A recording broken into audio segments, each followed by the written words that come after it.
This is Jackie and you're watching Reps, Races, Repeat. Today I'm going to tell you about the crazy Clam half marathon that took place in Smithfield, Rhode Island on May 16th. Because this was sort of in the middle to end of spring, the weather was unseasonably warm, but I did make the drive from, I live in between Baltimore and DC, so I drove from Rockville to meet some friends in New Jersey, which is where I'm originally from. I stopped off at my favorite hot dog place, Rutt's Hut, drove up to Rhode Island. So it was a very short trip, but I really enjoyed myself. So tell you a little bit about the race. Due to COVID restrictions, packet pickup was 30 minutes before the start of the race. It's right on site. Because I signed up really late, I did not get a t-shirt. It's okay. I got a lot. But like I mentioned, the weather was pretty warm. I believe it was t-shirt or tank top weather. Oh no, I remember. It was 70 degrees at the start. So a lot of the just in case stuff I packed stayed in my suitcase.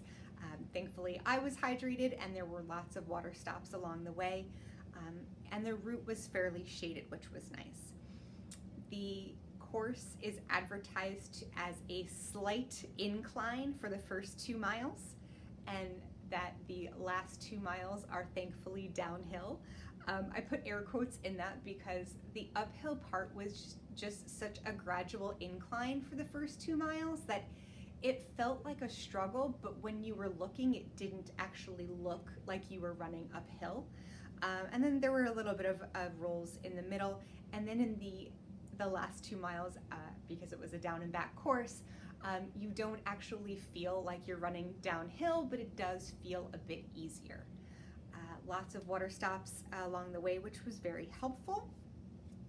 You ran back at a park, so there was lots of ample parking as well at Deerfield Park, which was nice.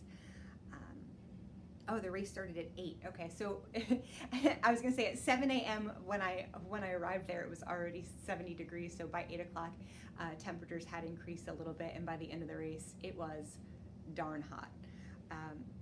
But I think that's the risk you run running an outdoor race in the middle of May in general, even in northern New England. Temperatures can really fluctuate. I think a week or two before, the temperatures were pretty much steady in the 40s. So that was sort of why sometimes I sign up for races a little bit late, see what the weather does, and pay the extra $10 or $20 it might be to run the race. So as far as the race swag, like I mentioned, I did not get a shirt because of my late sign up, but the medal itself does have a crazy clam on it. I think depending on the year and the day that you happen to run, you could really run the gamut of different weather. I don't think the weather impacted my running that much. I believe I ran a 2:01, which is just average for me, so no problems there. Because I knew that I would have to quick get back to the hotel, shower, and start my very long drive home.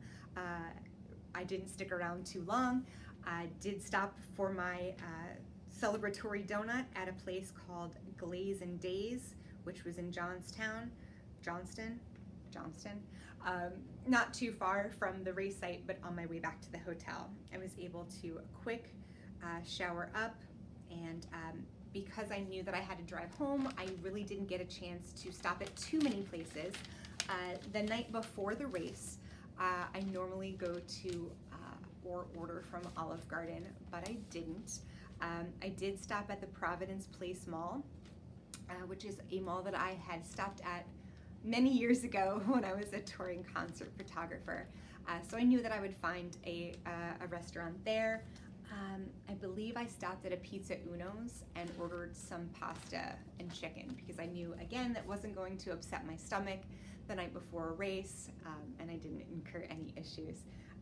I didn't really do any other shopping while I was there because the trip up there took so long, and then it was more than a 7-hour drive back home because going from Rhode Island to Maryland, you have to cross through New York City at some point, and so I went through the George Washington Bridge, and the traffic there on a Sunday night when things start to get warm is not a smart idea.